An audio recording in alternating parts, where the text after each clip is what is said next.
We have some terrible news, chat. We have some terrible news. The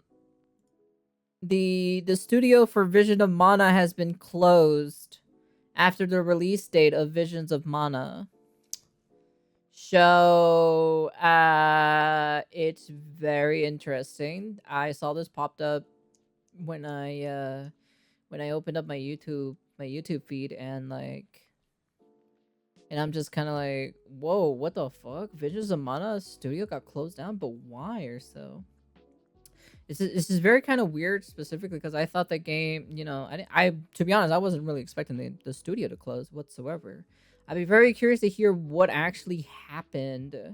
Is it because of poor sales or something like that? It wouldn't surprise me because they were competing against Black Myth Wukong, even though it's been like what, a week now roughly. Yeah, but even then it's still kind of a bit rough or so if it did came out on the week or so of it, or unless it came like a week before or something like that. But yeah, but even then, Black Myth Wukong was gonna be a juggernaut this month specifically. Well, last month I should say, last month or so, for people to buy the game. So I'd be interested to see what actually happens. So let's take a look at it, shall we?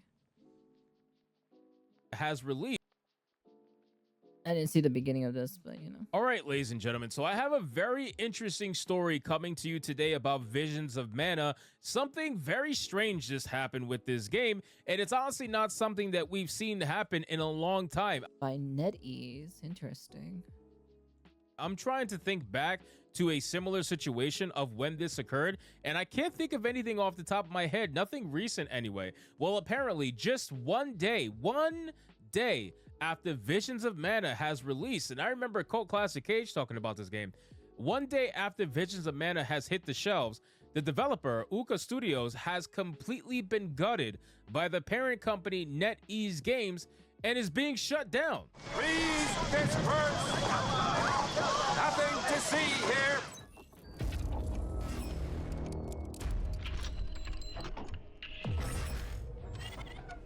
Interesting. Now, this is a very strange development that's happening with this video game, and I honestly don't even understand why this is happening. Now, to my knowledge, this game was being published by Square Enix, so unfortunately for them, they're going to have to take yet another L on their face to some degree. But Visions of Mana was a game that a lot of people were talking about. A lot of people were looking forward to. And like I said, I know a few people that were talking about this game as well. I might even pick it up because I love video games like this. But ultimately, the fact that a fucking studio got shut down literally one day after releasing their game without any sort of news whatsoever, without any conversation as to why this occurred, I just find this all to be extremely sus. So let's get into this article, guys, from Bounding Into Comics. But of course, before we do, if you are new here, just consider hitting that subscribe button. I would greatly appreciate it, and like the video to push us out into that YouTube algorithm. Again, guys, Visions of Mana was published by Square Enix this year, and one day after the publication and one day after the release of the game, the studio gets shut down. In one of the fastest turnarounds between a game releasing and its studio shutting down perhaps ever seen. Again, I'm trying to think back. I have never seen anything. If you guys can remember anything close to this, please let me know in the comments down. Isn't that one zombie game or so that closed down like I don't know, like a day after or 24 hours after? What was that zombie game called or so? That was like super hyped or something, but it was like super bad. The day after tomorrow, right? Wasn't it? Didn't the studio shut down like 2 days after or something like that? I think that was like that was like one of the ones that I remember. I think I remember correctly. Down below, developer Uka Studios has reportedly been shuttered by parent company NetEase Games just a day after their newest title, Visions of Mana, was released to the public. This news regarding the studio was first detailed by Bloomberg's Takashi Mochizuki, who is on August 29th, reported that per his insider sources, NetEase has cut all but a handful of jobs at its Uka studio in Tokyo, ahead of their newly decided plans to shut the Shibuya outfit down. The few that remain will oversee the rollout of its final games before the studio winds down, noted Mochizuki. So Very interesting. So there is going to be a few people that are going to be left over that are going to see the rollout of its final game. So I guess the studio's not officially shut down just yet, but it's going to be shut down. So essentially, once the game's actually released, they're going to shutter the studio entirely.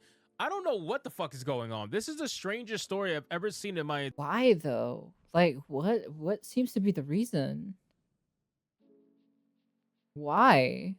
entire life. Pressed on by the news by the reporter, the Chinese-based NetEase informed him that they had nothing to announce regarding the specific closure of VUCA Studios, instead choosing to provide him with a canned PR statement. Okay, let's see what they said. In supporting studios outside China, we craft our strategy based on our goal of providing better gaming experiences to local and global players. A NetEase spokesperson said to Mochizuki, we are thus always making necessary adjustments to reflect market conditions. That's it? That What?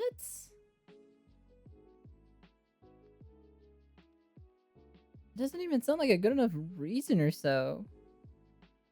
Providing a better gaming experience to local and global players. A NetEase spokesperson said to Mochizuki.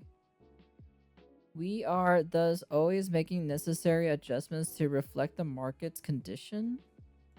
That's literally it. Like that's all you're gonna say. You just released this fucking game. How are you just gonna say, well, you know, we need to make necessary adjustments to reflect market conditions? You haven't even seen if this game is gonna sell yet or not. Do you have that little faith in this game? Are the pre-order numbers that bad? Like, what is it about this story that is just not making sense to me? I feel like I'm missing something. I'm missing some context here that would help me understand just a little bit better. But let's continue and see if we can find it. Notably, this announcement of VUCA Studios shutdown comes just 4 years after it was first established. Oh, so what? It wasn't even around for that long. Furthermore, according to Damn, it's only been alive for like 4 years. God damn. Jesus Christ. Mochizuki, it appears that this move was made in response to both NetEase's stagnating investments in various Japanese studios. In addition to VUCA Studios, their portfolio also includes the Yakuza series creators eponymous Nagoshi Studio, Suda51's Grasshopper Manufacturing. Oh, that's interesting.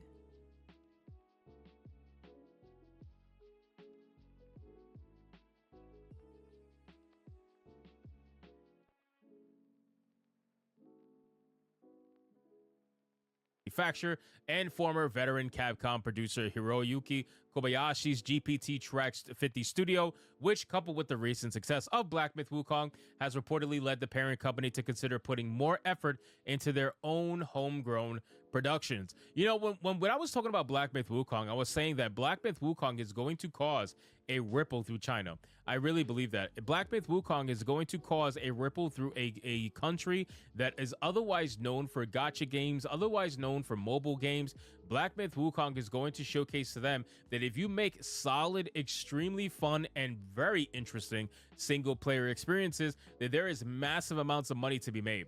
Not even just in China, but in the international market too, here in the US, depending on what kind of game it is. People are looking for that stuff. People are hungry for single player games, single player top tier experiences. That's what people are looking for. This is why if you look at the numbers for Black Myth Wukong, it keeps going up and down, up and down, up and down, because people are playing the game, they're going to sleep, they're going to work, and they're coming back home and playing the game. And you see every single day it constantly hits that 2 million mark at some point throughout the day. So people just keep returning and returning and returning to play it, and it's not just a one and done, or it's not just, hey, they played it and got bored and dropped it right away. So people are obviously enjoying that game, and I think it's going to open the eyes of a lot of Chinese developers out there that perhaps focus on stuff other than AAA single player games. At current, it is unknown which specific titles VUCA Studios still has yet to roll out. However, in a 2022 interview with Japanese video games news outlet Famitsu, the studio revealed that they were working on a total of 3 games: a single-player game that could be categorized as an action RPG, a new style battle game based on a certain series with passionate fans, and a cooperative action game based on an original IP. While it's possible that the action RPG could have been Square Enix published Visions of Mana, particularly with one of its developers' suggestion that as for the atmosphere, it is a game in which you'll go on an adventure in a cozy world, this theory currently remains in the realm of just speculation. But regardless, since this initial tease of their existence, absolutely no specific confirmation regarding these mystery titles has ever been given by Oka Studios or NetEase Games. And given that the studio is now working with a skeleton crew, one wonders if anyone is related to the current operations will ever revisit these teases. I don't understand why. You might as well just shutter the entire studio. Why would you keep them open on the skeleton crew when you have multiple games that need to come out? It's not like you're just finishing up one game, or it's not like you're just trying to do a little bit of live service elements to one particular game that's already out. You have multiple games that have to come out, and you're shuttering the crew damn near to a skeleton crew. That is not a good look. And then you're going to end up having these people stick around only to know that they're going to lose their jobs after they're done. What the fuck? Like, what kind of environment are you trying to foster here, where people are going to be morally defeated before they? I think the only reason why they would keep a skeleton crew is like updates or so for Visions of Mana, or like a DLC for Visions of Mana. Like that's the only thing. Like that's the only thing I can think of off the top of my head. Like I'm trying to think. Right? I'm just like, why would you want to keep a skeleton crew now at this point? Like, bug fixes is what I can think of, and then maybe a DLC that was planned or so while this game was being produced. Like that's like another thing that I can think of. But other than that, I don't think I can think of anything else. It's just that those are the only two things that I can think of, at least.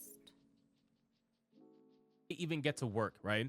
People are going to be not wanting to necessarily put their best foot out there, knowing that they're going to have to find a new job afterwards. I'm sure that the people who are left over are being very well compensated to some degree to try to keep them there. I'm sure that's a thing, but ultimately it really can't be well compensated enough to be okay with losing your job afterwards, right? You would have to have some sort of plan in place. But regardless, this is the weirdest title, and this is something that I did not think was ever going to happen when people were talking about Visions of Mana. When this game was set to release, I didn't think the story the next day would be that the studio would be fucking shut down. I didn't think that was going to be a thing, or at least butchered into the current form that it is in right now. That's insane to me. So hopefully we come to find out more information regarding Visions of Mana, but as of right now, it's just not looking good. So anyway, guys, thank you so much for watching.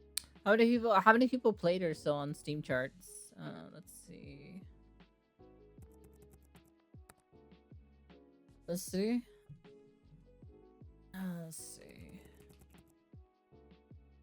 Visions of Mana. 3,000. Yeah, 3,000 players specifically playing it right now. Sitting on a 81% positive, right? Yeah. Wow, that's kind of insane in my personal opinion. Was not expecting the studio to shut down whatsoever. Well, granted, of course, these are just like what Steam chart numbers, so it's not counting on console if it came out on console as well, right? Like what other platforms did this come out to as well? It came out on PlayStation 5, PS4, Xbox Series X, and the Series S. So yeah, so we don't even have the numbers for those on as well. And damn, dude, what the hell? That's actually kind of crazy. My first off, I was definitely not expecting the studio to just randomly shut down too. Wow. Okay. Yeah. If memory serves, last year or so, the director of the Mana series said that they were going to focus on the original spirit of what made the game beloved by their fans, not be affected by Western sensibility. I wonder if this is related. I'd be curious if that's also related to that too.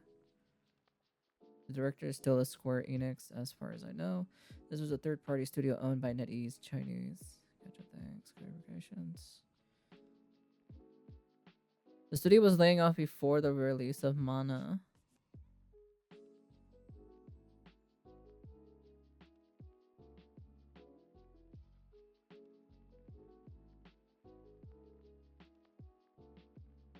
The game is fun. It's fun. Admittedly, it takes some time at getting it. Secret regards once you can field three-party members. But class items combat really opens up. Story is fine. I'm invested. Interesting. Square Enix is dim and is invested now with DEI.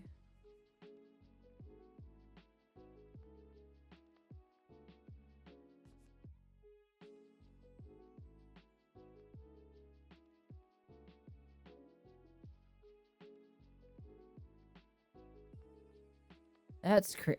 I just can't even think of. I'm trying to like think or so any of like what seems to be the reason. You know, I don't know. Man, that's crazy. But yeah, anyways, that's the end of the video. Man, dude, another game, like well, not another game, but another studio shut down or so. Cause then we just recently also had about Blue Protocol also shutting down to, not even coming out to. It's only been like what hasn't even made it through 1 year from its initial release date or so, and the JP side to come out over here on the Western side, and then it just shuts down. So, and then now we have a studio that's basically like a formal shell of itself. So that's crazy. I don't know. Well, that's the end of the video. You guys can comment, like, subscribe, do all that fancy jazzy stuff, and yeah, I'm definitely gonna be. I'll definitely purchase Visions of Mana later on. Probably not right now. Not at this very moment or so, because I don't have the funds for it. But later on, I'll definitely pick up Visions of Mana and try it out and see how it is. But yeah. Anyways, that's the end of the video. What a sad time, to be honest. Sad time. And yeah.